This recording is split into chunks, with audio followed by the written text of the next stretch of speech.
నిన్నటి నుంచి స్ట్రైక్ చేస్తారు ప్రధానంగా. మన ఈ యొక్క తెలంగాణలోనే సుమారుగా 4.5 నుంచి 5 లక్షల వరకు స్విగ్గీ, జొమాటోలో ఈ గిగ్ వర్కర్స్ పనిచేస్తారు. ఏపీలో కూడా దగ్గర దగ్గర విజయవాడ, గుంటూరు, విశాఖపట్నం ఈ ప్రాంతాల్లో కూడా ఇవి డెవలప్మెంట్ అయ్యాయి. సో ఇక్కడ ప్రధాన అంశం ఏంటంటే వీళ్ళకి ఏవైతే 10 నిమిషాల్లో డెలివరీ చేయాలని చెప్పి ఒక కండిషన్ తీసుకొచ్చారు కొత్తగా. ఇది దేశవ్యాప్తంగా ఈ ఒక రాష్ట్రానికి కాదు, మొత్తం దేశవ్యాప్తంగా స్ట్రైక్ చేస్తున్నారు.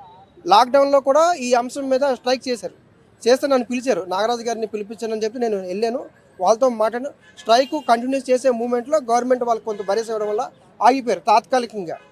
సో ఈ అంశం ప్రధానంగా చెప్పాలంటే వీళ్ళకి కనీసం ఏ రకమైన బెనిఫిట్స్ లేవు. అంటే హెల్త్ ఇన్సూరెన్స్ లేవు, ఈఎస్ఐ కార్డులు లాంటివి లేవు, పిఎఫ్ లేదు. వీళ్ళు మేనేజ్మెంట్ ఏం చెప్తున్నారంటే వాళ్ళు ఓన్లీ పార్ట్నర్స్ అని చెప్తున్నారు. అంటే స్విగ్గీ పార్ట్నర్స్, అంటే ఈ లేబర్ యాక్ట్లో పార్ట్నర్ అంటే అతను వాటాదారుడు అవుతాడు, ఎంప్లాయ్ కాదు, వర్కర్ కాదు. సో ఎప్పుడైతే పార్ట్నర్షిప్ పెట్టారో, పార్ట్నర్ అంటే అతనికి ఏ రకమైన బెనిఫిట్స్ రావు, లాభం మాత్రమే. ఆ డెలివరీకి ఎంతైతే చేస్తారో ఆ లాభం మాత్రమే, ఆ 30 రూపాయలు 40 రూపాయలు ఆయనకి ఇస్తారు. సో మొన్న విశాఖపట్నంలో జరిగిన ఒక 6 months బ్యాక్ కూడా మీరు చూసారు, 12 ఫ్లోర్లు దాటి వెళ్తే అతని మీద దాడి చేశారు, పంపించారండి. సో వీళ్ళకి చట్ట ప్రకారమైన శ్వాసలు సంబంధించిన ఏ రకమైన బెనిఫిట్స్ వీళ్ళకి లేవు. సో పెట్రోల్ ధర పెరుగుతుంది, వీళ్ళకేమో 10 నిమిషాల్లో డెలివరీ చేయమనే ఆర్డర్లు ఉన్నాయి. సో గతంలో ఈ గిగ్ వర్కర్స్ సంబంధించిన కంపెనీలు 3-4 ఉండేది, స్విగ్గీ, జొమాటో, ఇంకా జొంజో ఏదో ఉండేది.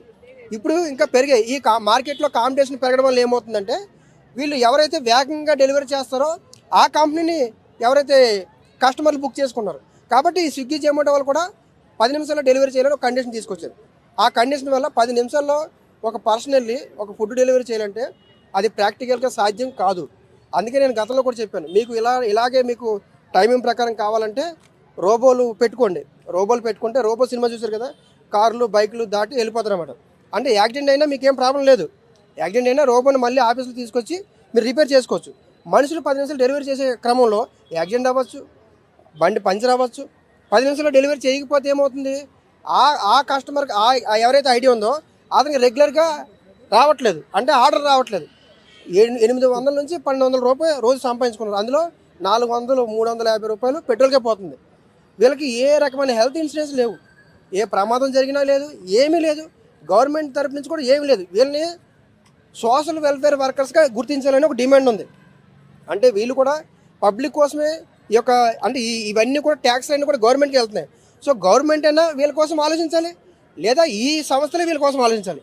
ఎలాగా ఈ సంస్థలు వీళ్ళ కోసం ఆలోచించే అవకాశాలు లేవు. కాబట్టి మీరు 10 నిమిషాల కండిషన్ పెట్టి వాళ్ళకి ఇచ్చే పార్ట్నర్షిప్తో పేరుతో ఇంత మోసం చేస్తున్నారు. Part time job Swiggy, Zomato అంటున్నారు. ఎక్కడ పార్ట్ టైం జాబ్? 12 గంటలు పని చేస్తున్నారు.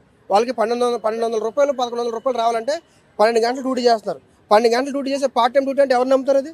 సో వాళ్ళకి చాలా తీవ్రంగా ఈ రోజు నుంచి కాదు, గత లాక్డౌన్ నుంచి ఈ వివాదం కొనసాగుతుంది. ఇంకా ఎంప్లాయ్మెంట్ గవర్నమెంట్ జాబ్కి ప్రిపేర్ అయిన వాళ్ళు కూడా ఈ స్విగ్గీ, జొమాటోలో పనిచేస్తున్నారు. కొంతమంది రెగ్యులర్గా వేరే దగ్గర పనిచేసిన వాళ్ళు కూడా ఈ స్విగ్గీ, జొమాటోలో పనిచేస్తారు. సో ఒక పార్ట్ టైం డ్యూటీ అని చెప్పుకోవడమే తప్ప నిజంగా వాస్తవంగా అక్కడ పార్ట్ టైం లేదు. కాబట్టి తెలంగాణ రాష్ట్రంలో అత్యధికంగా తెలంగాణ, హైదరాబాదు, బెంగళూరు, చెన్నై ఈ 3 నగరాల్లో ఎక్కువగా ఉన్నారు. కాబట్టి గవర్నమెంట్ వీళ్ళని స్విగ్గీ, జొమాటో ఎవరు గిగ్ వర్కర్స్ ఉన్నారో వీళ్ళని వెల్ఫేర్ వర్కర్స్గా గుర్తించడం, లేదా వీళ్ళని లేబర్ డిపార్ట్మెంట్ కనెక్ట్ చేయాలి. వీళ్ళకి నష్టం కలిగినా, యాక్సిడెంట్లు అయినా, ఇన్సూరెన్స్ వివాదమైనా, ఈ స్విగ్గీ వాళ్ళతో వివాదం వచ్చినా వీళ్ళని కూడా ఒక సోషల్ వర్కర్గా గుర్తించి లేబర్ డిపార్ట్మెంట్కి కనెక్ట్ చేయాల్సిన అవసరం, బాధ్యత గవర్నమెంట్ మీద ఉంటుంది. గవర్నమెంట్ అయినా వీళ్ళ మీద బాధ్యత తీసుకోవాలి, లేదా ఈ సంస్థలైనా బాధ్యత తీసుకోవాలి. ఖచ్చితంగా గవర్నమెంట్ వీళ్ళకి ఒక గైడెన్స్ ఇవ్వాల్సిన అవసరం ఉంటుంది. ఈ యాజమాన్యాలను అందరినీ కూడా పిలిపించి, చీఫ్ సెక్రటరీ గారైనా పిలిపించవచ్చు, లేదా లేబర్ కమిషనర్ గారైనా పిలిపించి వీళ్ళకి గైడెన్స్ ఇవ్వాల్సిన అవసరం. కనీసం సోషల్ రెస్పాన్సిబిలిటీ అంటే ఉండాలి కదా.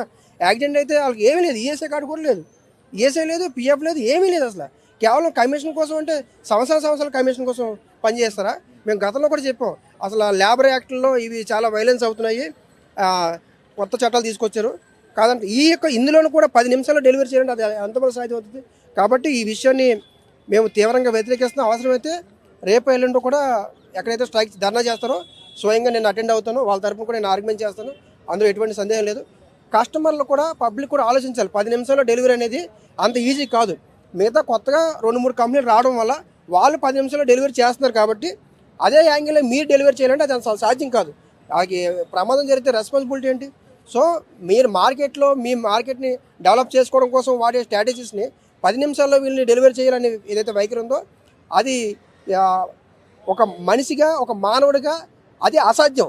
ఆ కండిషనల్కి మీరు ఎక్కడో ఏసీ రూమ్లో కూర్చొని ఒక సిస్టమ్ ఆపరేట్ ఈ రకంగా చేసుకుంటేనే మన మార్కెట్ డెవలప్ అవుతుందని చెప్పి ఏదైతే ప్రోగ్రామ్స్ పెట్టుకుంటారో ఆ ప్రోగ్రామ్ ప్రకారం ఈ సమాజంలో ఈ సొసైటీలో అది ప్రాక్టికల్గా వర్కౌట్ కాదు. మీకు అలా వర్కౌట్ కావాలనుకుంటే ఖచ్చితంగా రోబోలు తయారు చేసుకొని రోబోలు పెట్టుకోండి. రోబోలకి యాక్సిడెంట్ అయినా ఏమైనా ఏ ప్రాబ్లం ఉండదు కాబట్టి రోబోలు తెచ్చుకొని కోరుతున్నాం. Thank you.